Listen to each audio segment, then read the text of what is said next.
Which one of these sounds is calling you the most?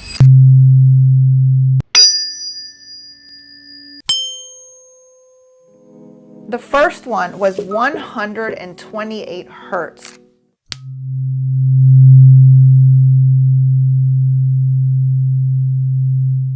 And this is commonly used to alleviate stress and to help you to feel more grounded and relaxed. The second was 256 hertz.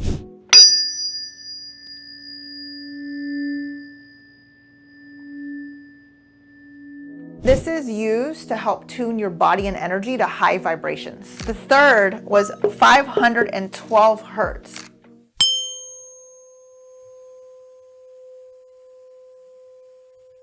This is used to balance your energy and heal your heart chakra. Want to learn how to incorporate healing practices into your self-care routine as a business owner? Follow for more.